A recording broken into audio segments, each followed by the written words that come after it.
a todos ustedes por su asistencia, los paisanos de Apaza que están por aquí, parientes, Guadalupe, Luis, al amigo Celso Aparicio y a todos bienvenidos. Venía por ahí un poco preocupado, venía de Acapulco, ayer lo presenté a esta hora también.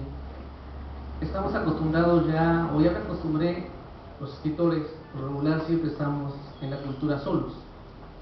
Entonces el objetivo de esta investigación de 3 años es dar a conocer a un gran personaje que lo he denominado el héroe del anonimato en Guerrero. Es una investigación de campo donde comento, analizo, entrelazo, tejo en el texto de la idea central las voces que nunca se han escrito en México por regular. Algo parecido a lo del libro de don Mariano Azuela, Los de Abajo. Los de abajo, los campesinos, llamados aquí en Guerrero los pronunciados. En la zona de Costa Grande hay mucha influencia, hay poca influencia salgadista, más que nada en este lado estuvo el profesor Silvestre Mariscal, Julián Blanco.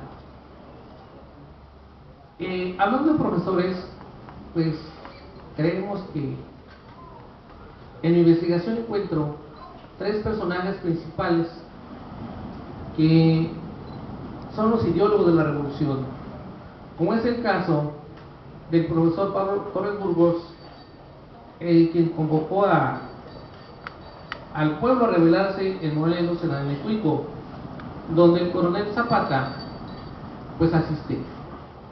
Aquí en la Costa Grande, en Atoyac, es el profesor Silvestre Mariscal, quien también inicia la revuelta contra la dictadura.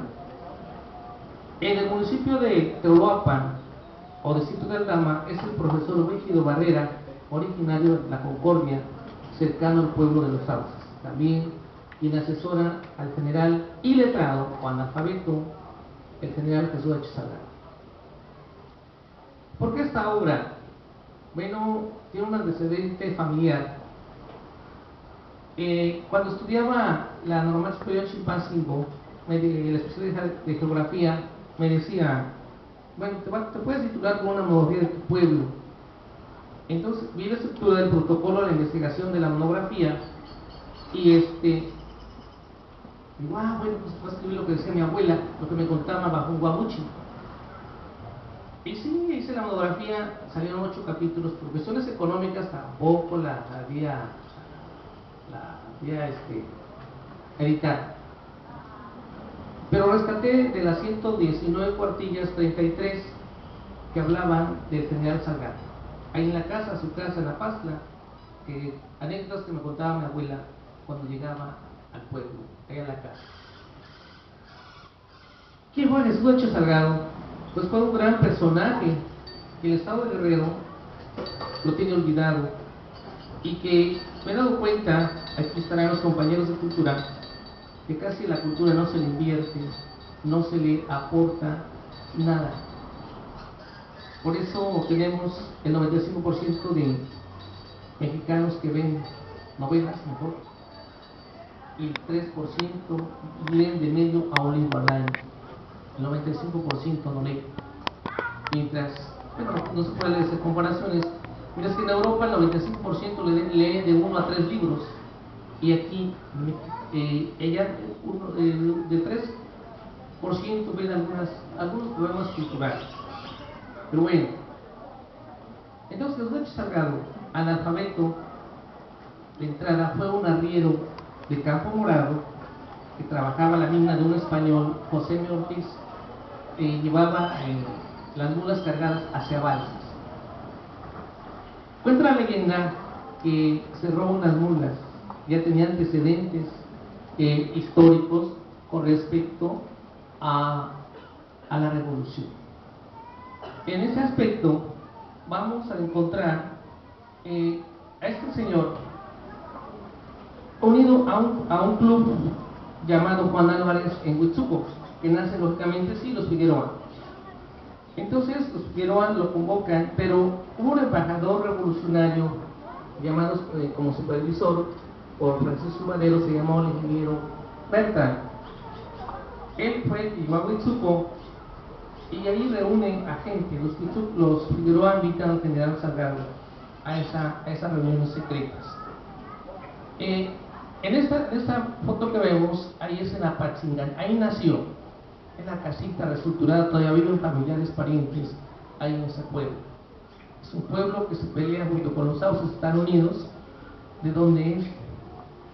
Gracias a la investigación he logrado que hace un año por esta época estaba dando, en una fecha como hoy, pero hoy fue domingo, me parece, el día 3 de agosto, dando la primera conferencia en Cuautla, donde los nietos del general Zapata lo reconocen como el representante del sur, como gobernador zapatista y único en México.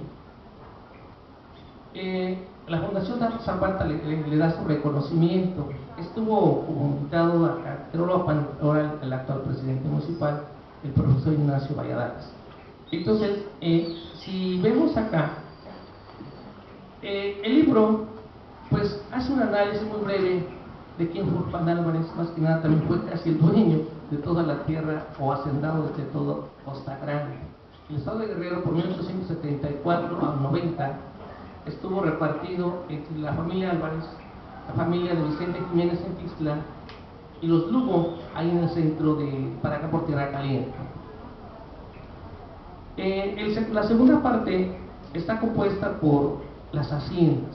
Que era una hacienda en aquella época, unas haciendas con tinte al estilo feudal, un poquito más adelante vamos a ver, donde los campesinos van a tener como antecedente, pues van siendo despojados de sus propiedades con base a mentiras, con base a engaños, de que pues tenían que comprar en la tienda de raya sus productos, y si no les quitaban sus escrituras como empeñadas, después los despojaban. Aquí tenemos a don Juan Álvarez, una fotografía del profesor Ochoa Campos. En ese aspecto, las haciendas estuvieron repartidas. Costa Grande, por regular, estaban en propiedad del general, y ahora, en aquella época, el hijo de don Diego Álvarez, hijo de don Juan. Algunas haciendas donde por regular estuvieron sometidos los campesinos a trabajar a un salario mínimo, pagaban 10 centavos al día o 50 centavos a la semana, que vendría siendo ahorita, pues, que será un salario casi igual que tenemos ahorita también, ¿no? Que se compran con 63 pesos, con 8 horas de trabajo, casi estamos en las mismas condiciones. El capítulo 3 nos habla de los antecedentes de la revolución. Desde hace rato, en Morelos y en Guerrero se van a llamar en Morelos los alzados, en Guerrero la parte norte de la montaña y Costa Chica y centro los pronunciados, y esta zona no se quisieron llamar ni pronunciados, que apoyaron una parte, casi todo Tierra Caliente, se llamaron salgadistas, tampoco se llamaron madristas ni carrancistas. Gonzalo Ávila fue profesor de don Emiliano Zapata. Este profesor, adelante por ahí otro aspecto, este profesor junto con Salustio Carrasco Núñez en Iguala redactan un código, un documento llamado Código Agrario, el cual va a ser el pilar del plan de Ayala que se va a escribir un mes después. Lo escriben el 25, 26 y 27 de octubre de 1911. Hay un investigador que lo entrevisté hace 2 años ahí en Cuernavaca, que da a conocer otra perspectiva de lo que es el plan de Ayala. En conclusión, según sus fuentes, y yo consulto otras 4 fuentes más, en libros, el plan de Ayala se escribe en Iguala Guerrero. El libro rompe muchos mitos, muchos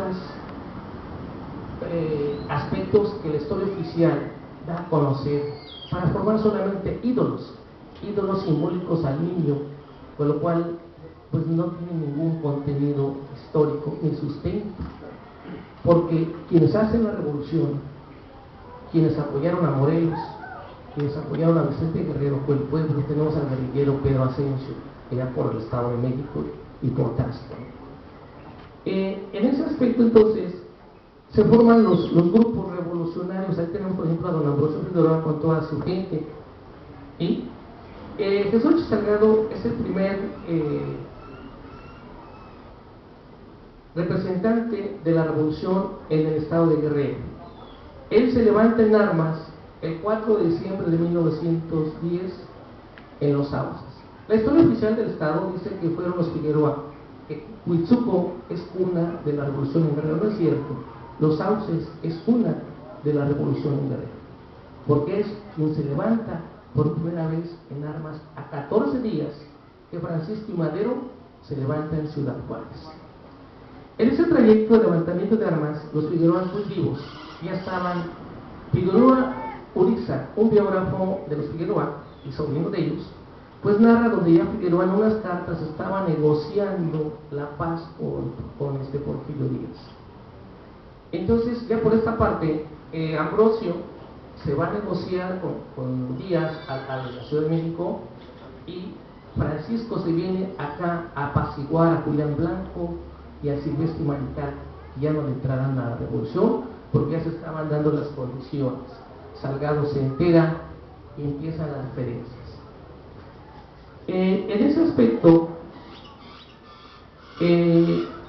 rescato algunas entrevistas que le hacen a un sobrino del general Iguala, donde a él lo manda el profesor Ambrosio Figueroa a Balsas a dejarle su testimonio de que él ya había sido nombrado general por Francisco y Madero.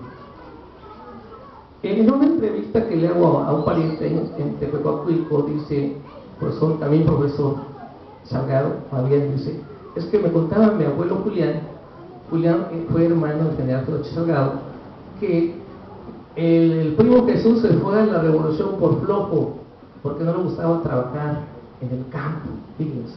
O sea, bajo esa línea se va estructurando el libro. Dentro de esos aspectos, para ya no cansarlos mucho, hay un testimonio que se rescata acá en Cutzamala, acá por Tierra Caliente, de otra entrevista que dice un soldado revolucionario. En tiempos de la revolución, había 3 noches que no comíamos, no dormíamos, lloviendo, y jálale para acá, y jálale para allá, y vete esto, y ahí vienen, y vámonos. Entonces imagínense cómo se sufrió, ¿no? Y todo se sufrió para no adquirir nada. O sea, esta mañana salió en Acapulco una entrevista que me hicieron en el periódico La Jornada, donde el cabezado decía que la revolución actual sigue sin resolverse. La revolución mexicana, sigue sin resolverse. Los problemas sociales siguen latentes. Bien, en ese aspecto, pues Jesús Salgado toma todo Tierra Caliente, pero anda por acá por la Costa Grande, por Petatlán, anda por Atoyac, llega por aquí a Zihuatanejo, una reunión, un poquito más adelante les voy a comentar. Aquí está donde hacen las reuniones en Los Sauces al sureste, la hacienda que fue la de su padre, don Ponciano Salgado, y su mamá se llamó María de Jesús Hernández. Su nombre real es Jesús Salgado Hernández. En aquella época había una tradición, desconozco el origen, pero donde la letra del segundo apellido de la madre se ponía entre el nombre del personaje y la primera apellido. Tenemos, por ejemplo, a Luis G. Cardón, a Luis G.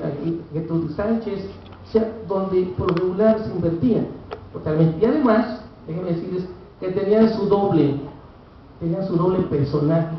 Ahorita, a ratito voy a decirles que la muerte de Zapata no fue, que murió ahí en Chilabé. Esa hacienda que vimos se llamaban Las Paredes, y después, cuando fue descubierto, pues se cambian a ese cerro, se alcanza a ver el mar hacia Acapulco. Fíjense, es una zona muy estratégica, está como a 2 kilómetros hacia el noreste, al noroeste se llama el Cerro del Puerto, está al oeste de Los Sauces. Un poco hacia el norte se encuentra Trolopan, como a unos 15 kilómetros. Aquí tenemos ejército. Bueno, en el plan de San Luis, el artículo 10, que quedó estipulado que después de que Díaz renunciara al mandato, todos los pueblos de Guerrero tendrían que nombrar a sus gobernantes, presidentes municipales, comisarios y gobernadores, lo cual no se llevó a cabo. Salgado en una carta que por cuestiones económicas no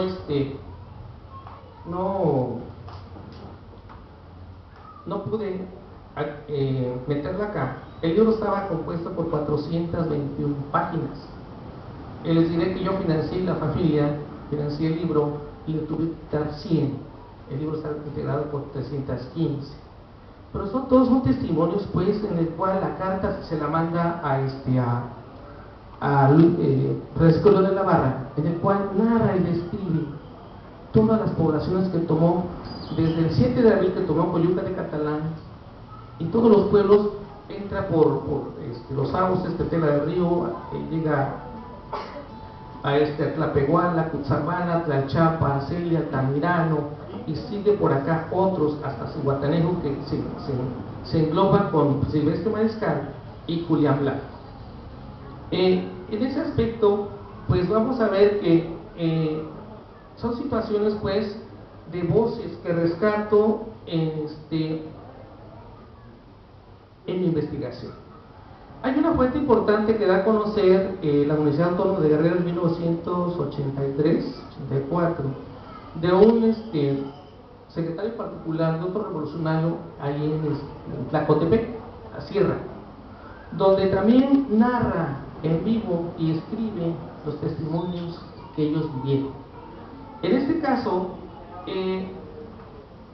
cuando termina la dictadura, que se concluye el 14 de mayo de 1911, cae Chilpancingo en poder de Julián Blanco y de Silvestre Mariscal. Zihuatanejo está tomado ya por Silvestre Mariscal y se concluye Chilpancingo en 1911, el 14 de mayo, y así como Iguala.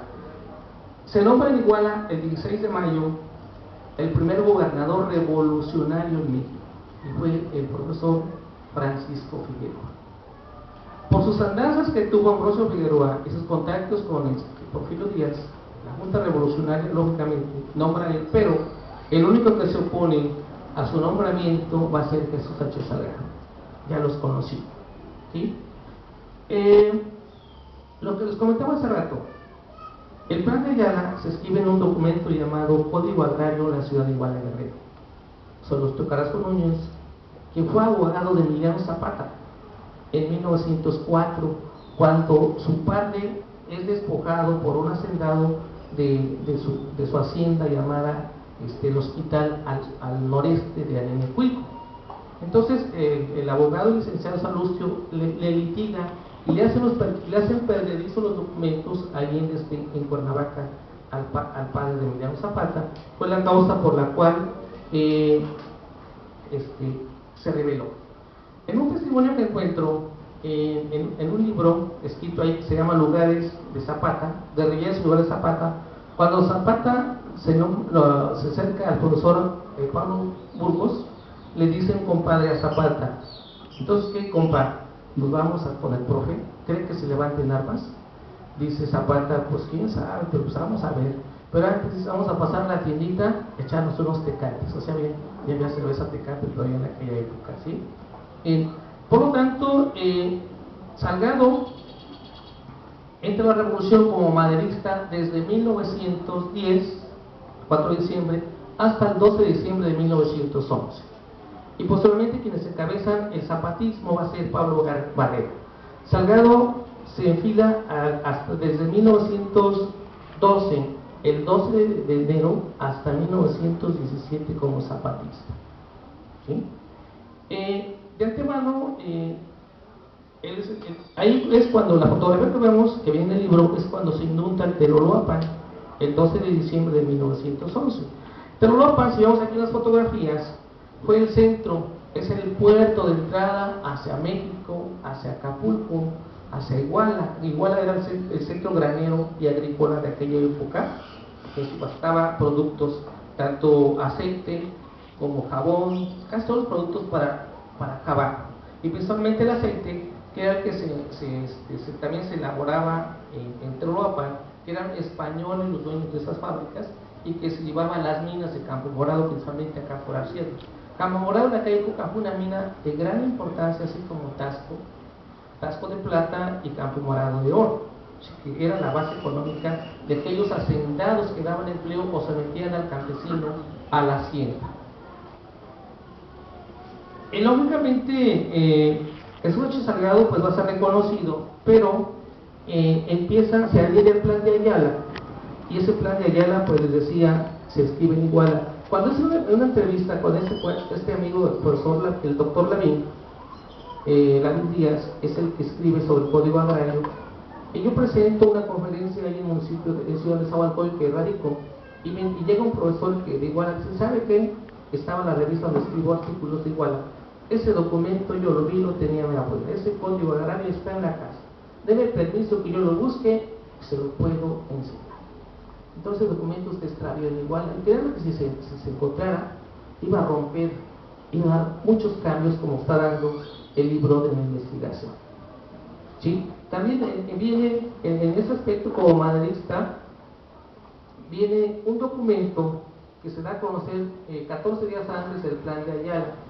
Salgado se reúne aquí por Cihuatanejo, Coyuquillo, se reúne con el profesor Mariscal, y pues a petición de Zapata viene como embajador Otilio Montaño, porque estaban siendo nuevamente derrotados por las fuerzas maderistas, y en este caso ya se habían hecho maderistas los Figueroa, y posteriormente se hace maderista Silvestre Mariscal. Es un documento que rescata tirado en Chilpancingo a la biblioteca, andaba rodando, por eso les decía hace rato, a la cultura no se le invierte. Es un documento, es una antesala también del plan de Ayala, ¿sí? Es un manifiesto donde Salgado les pide a sus soldados que les pagará un peso a todo aquel que enrole sus filas para que recuperaran sus tierras. Aquí tenemos, por ejemplo, el cuartelazo, o la decena trágica. Al norte de Chilpancingo está un pueblo llamado Xochipala, y aparece una revolucionaria que se incorpora a las fuerzas generales, que fue la Güera Amelia, con dos figuras encontradas en la historia, o coronel Robles, pero fue una mujer que se incorpora. Cuando Salgado la comisión a México, que lo detiene Juan Andreu Almazán, de allá del norte de la montaña, le dice que qué andaba haciendo. Dice, voy de comisión a México, me mandó el general Salgado. Entonces le dice que la entrevista en 1974, una periodista suiza, le dice, ¿sabe qué? Pues entonces le dice a Almazán, pues vete y a ver que de regreso me avisas. Entonces dice, y tal cosa, dice, México estaba invadido por huertistas. En el libro viene una carta que rescato, está en internet, sobre la verdadera muerte de Madero. Es un testimonio de un oficial mayor, Francisco Cárdenas, de cómo lo mata, ¿sí? Le dan un paquete de billetes, lo matan en Palacio Nacional a mansalva, saca la pistola, paz, primero mata a Pino Suárez, luego le dice, se le abalanza a Madero, le dice, vas a matar a la República, ¿qué vas a hacer? Entonces pues, le da un balazo en la frente, el mayor, y Mondragón le dice que los meta al coche, que los lleve a Ciudadela y que le tire balazos. Los meten al coche en la cajuela, y ahí la historia oficial dice que pues fueron muertos en un enfrentamiento en la calle, pero no pasó. Bien, en este caso, cuando llega a ser gobernador, pero también él se le incorpora en 1913 a Adrián Castejón, de 13 años, ahí con su escolta. Él estaba como soldado obligado por el general González en Iguala, en la policía rural. Ahí está la carta, parte del testimonio que viene en el libro, donde narra lo que les acabo de explicar. Aquí tenemos, si ustedes ven, los revolucionarios del norte y vemos los revolucionarios del sur, son dos connotaciones distintas en la personalidad, ¿no? La parte de la revolución burguesa, ahí se manifiesta, y los campesinos, aquí vemos las fotos, pues, como están totalmente, ¿no? En este caso se busca, Huerta comisiona a Antonio Feroleán, que se entrevista en el Teodoapan, y viene un testimonio de cómo se dio la entrevista. Salgado se hace pasar por el héroe Vicente Guerrero y le dice, y usted, general Olea, hágase pasar por Iturbide, hagamos las paces, únase a mi revolución porque tiene una causa, ¿sí? Y pues es un testimonio de lo que rescato en el diario.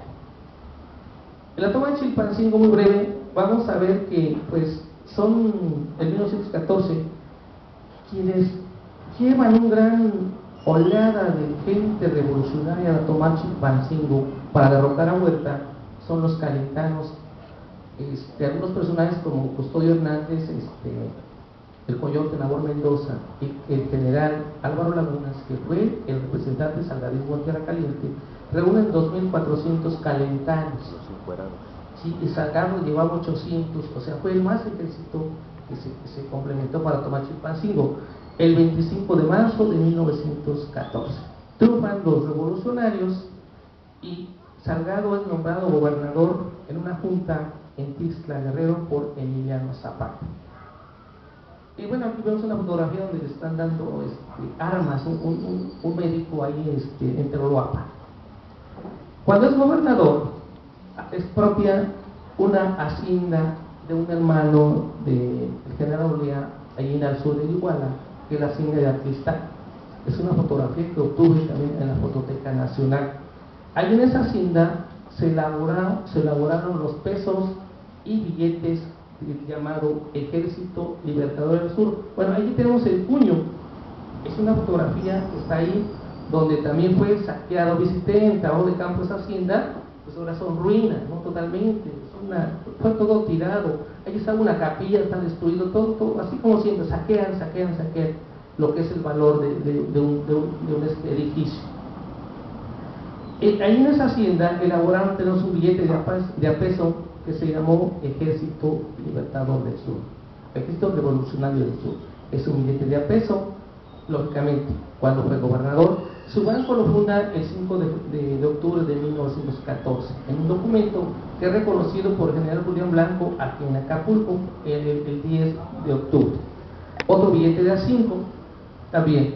Y lo más sobresaliente es su programa de gobierno, que expide su acta en Teloloapan Guerrero el 1 de mayo de 1914, donde sobresale la parte educativa con más de 16 artículos, en el cual obliga a todos los campesinos y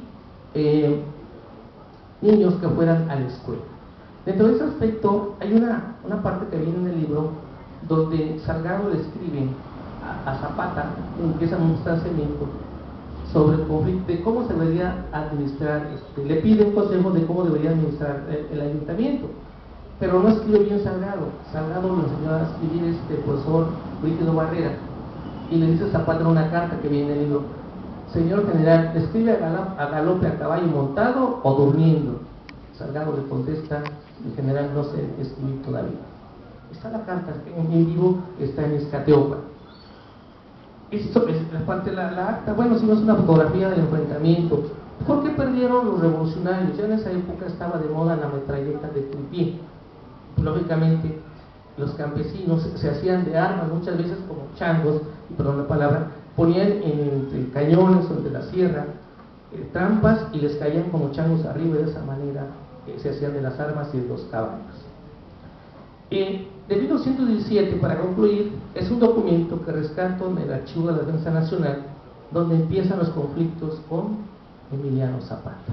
Es un documento que ya en esa época era enemigo de Salgado. El general Adrián Castrejón se incorpora a una de las filas de Emiliano Zapata.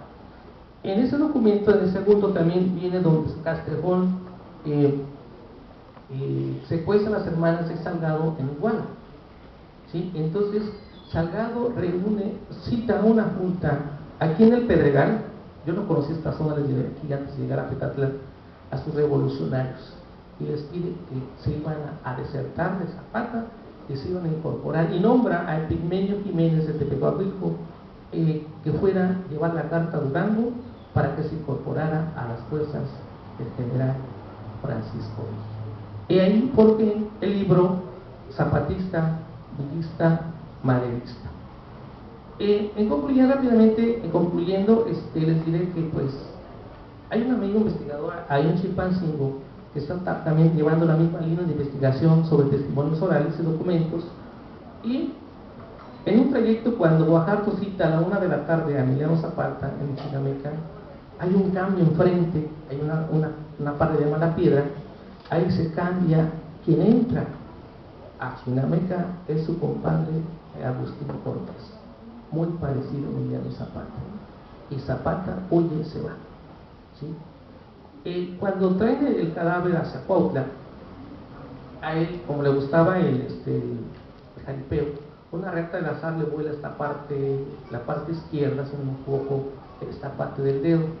Y cuando venían el trayecto de Chinameca a Cuautla, los conocían, lo decían, le decían gobernista, Guajardo, que si era o no, le decían que no, lo mataban, le daban un balazo en la frente. Y así fue, después fueron sembrando terror, y después se dieron cuenta que si sean que no, pues no, pues que sí es, y lo llegan a Cuautla, totalmente, ¿sí? Entonces, el programa de los reporteros, el Canal 4, el amigo Saúl Sánchez Lemus, sacó un reportaje hace 12 años, donde de los 10 que entrevista, dos generales, dos amigos de Zapata reconocen que no fue él. Bueno, concluyendo, Salgado muere de comillas aquí en Petatlán, la barranca de los Encuerados se reúnen 40,000. Las hipótesis, ahí tengo dos, quedan abiertas, porque hace un año por esta fecha me encuentro una hija que se dice ser el general Salgado en Cuautla, cuando le hicimos el homenaje con los nietos del general Zapata. Dice, reconoció la casita, esa es la casa donde yo viví hasta los 11 años.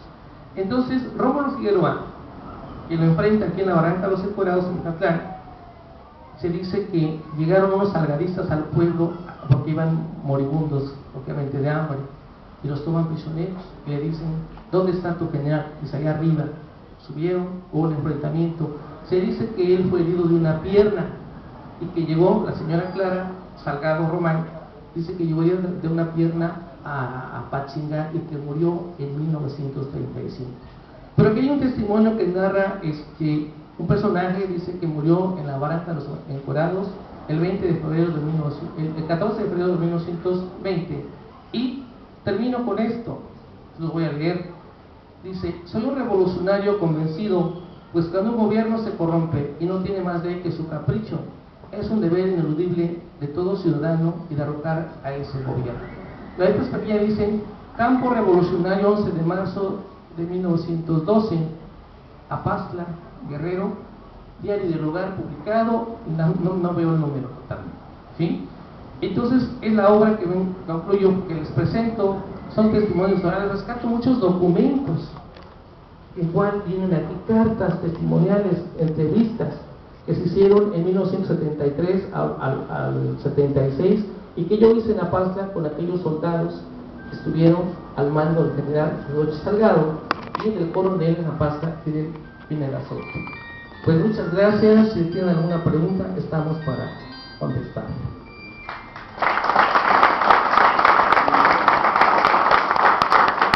Pues que sea más sonoro el aplauso para uno de los principales escritores que tiene el estado de Guerrero. Les voy a pedir un momento de su paciencia.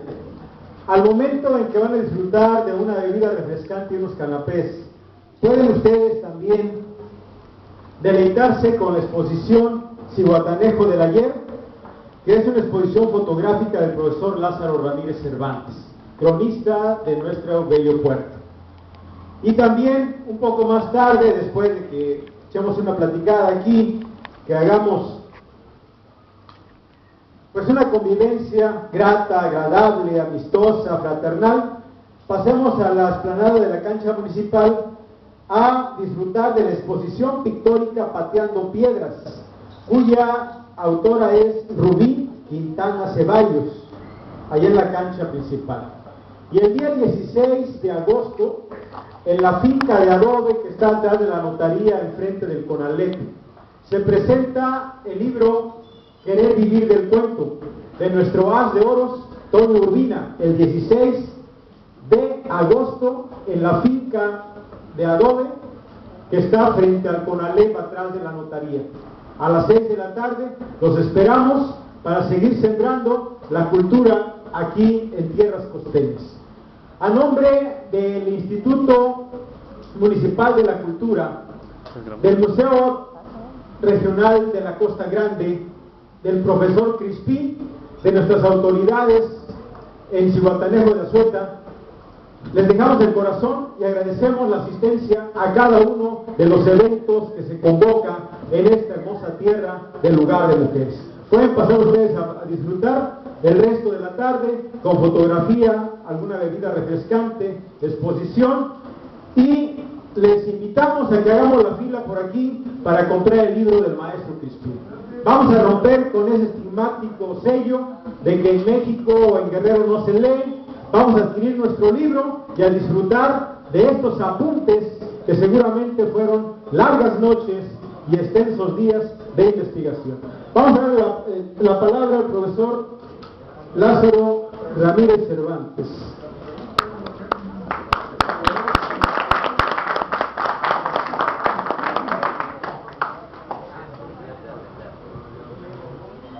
Raúl, nada más para una aclaración, el profesor nos había invitado a que si alguien tiene alguna pregunta, pues esta sección de preguntas y respuestas tan importante en una presentación de una obra literaria como es la del profesor, que tiene un valor de investigación increíble por lo que nos contó. Yo quiero preguntarle, maestro Crispín, hechos muy concretos que sucedieron en Zihuatanejo respecto al general Salgado, si es posible.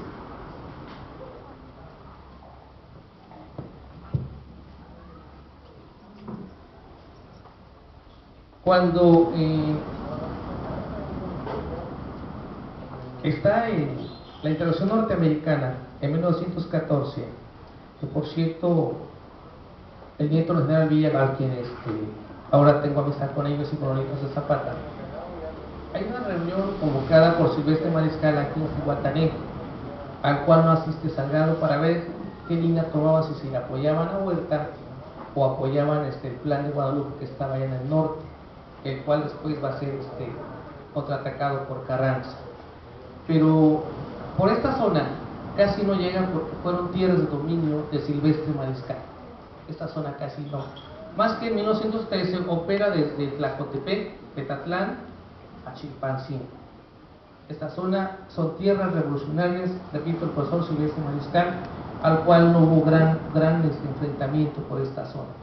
La revolución se dio por el inquieto Salgado en Toloapan, Tierra Caliente, norte del estado de Guerrero. Ayer me preguntaba en Acapulco también sobre lo mismo. Bueno, es que Acapulco fue tomado el 10 de mayo de 1911, por lo cual pues no hay ningún testimonio hasta ahorita.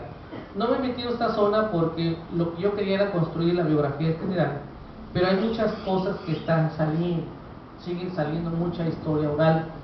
Estuve en Chilpancingo con unos amigos acá también calentanos, por ahí por el 21 de junio, y salieron más cositas, profesor, no sé, profesor, amigo estimado, pero les diré que mi objetivo es que sigamos entre todos construyendo y rescatando esos testimonios que están enterrados.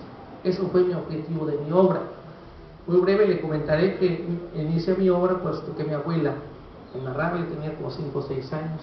En tal parte me cuenta el pilar abajo en Guamuchi, venía el tío Jesús, aquí llegaba con las vacas, aquí hacían los topos, las tostadas, iban a pelear, afuera en el camino mataban las vacas que robaban al tío Julián ahí en Balsas. Por ahí fue mi línea. Pero esta zona, repito, profe, fue de Silvestre Mariscal.